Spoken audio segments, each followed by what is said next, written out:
l'informatique théorique trouve son origine dans le code Bamana. Et les technologies informatiques ne peuvent pas prospérer sans les matières premières africaines.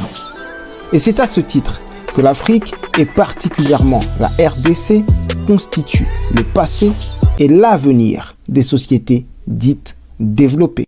On veut bâtir une nouvelle forme d'architecture, une nouvelle vision, car bien avant l'IA, il y avait le FA. Une technologie basée sur ce que l'on est. Pourquoi dépendre du monde?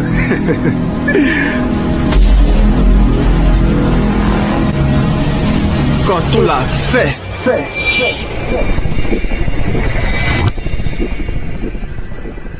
Alors, je persiste et signe, le téléphone, la tablette ou encore l'ordinateur que vous utilisez n'aurait pas pu voir le jour sans l'Afrique et les Africains. Tout simplement parce qu'on ne peut transmettre aucune information à un ordinateur sans utiliser le code binaire.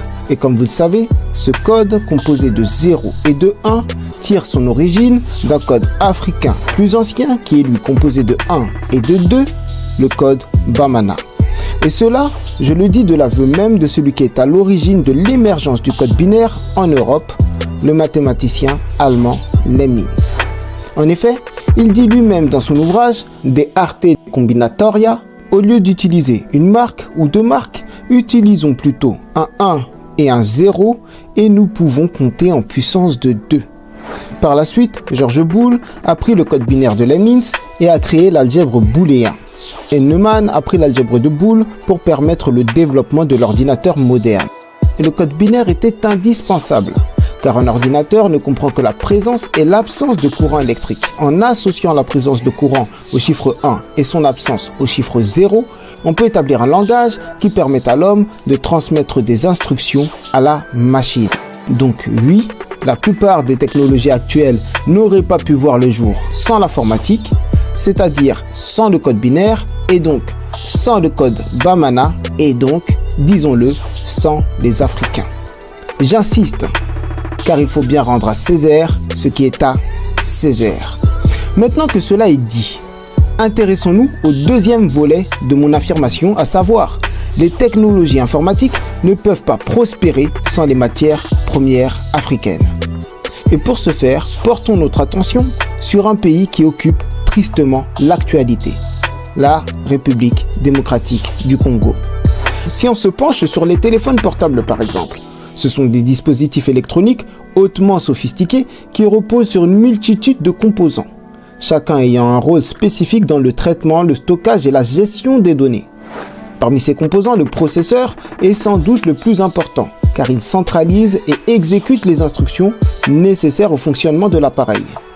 Cependant, pour fabriquer ce composant indispensable, nous avons besoin de coltan, un minerai que l'on trouve essentiellement en RDC. Mais pour comprendre en quoi ce minerai est stratégique, regardons de plus près le fonctionnement d'un processeur.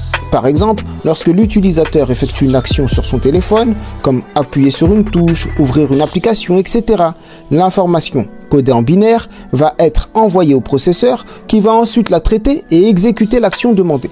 Mais encore faudrait-il que l'information initialement transmise au processeur, qui, je vous le rappelle, repose sur une variation de courant électrique, soit suffisamment claire.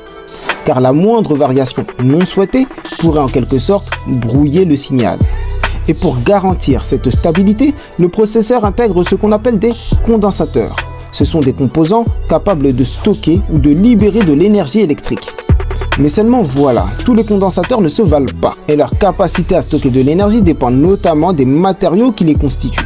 Et dans des petits appareils comme les ordinateurs ou les smartphones, il est indispensable de stocker beaucoup d'énergie dans un espace faible, sous peine de se retrouver avec des appareils trop encombrants. Et devinez quel est le parfait matériau que l'on va extraire pour réaliser cette tâche ?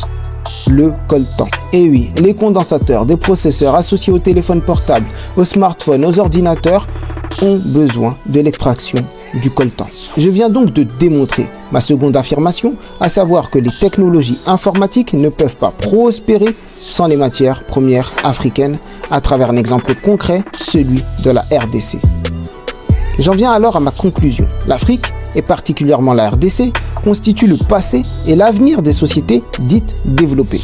Le passé, c'est certain, car car le code Bamana illustre le fait que les sociétés modernes se sont originellement bâties sur un savoir africain. Et le futur dans tout ça? Eh bien le futur, car le modèle sur lequel se basent ces sociétés pour prospérer repose sur l'exploitation des ressources africaines, comme l'illustre parfaitement l'exemple du coltan congolais.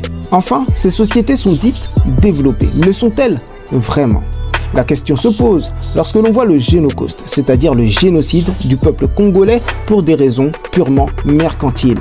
La question se pose lorsque l'on voit les guerres interminables, les morts, les déplacés, lorsque l'on voit l'Union européenne condamner d'un côté, mais faire affaire de l'autre.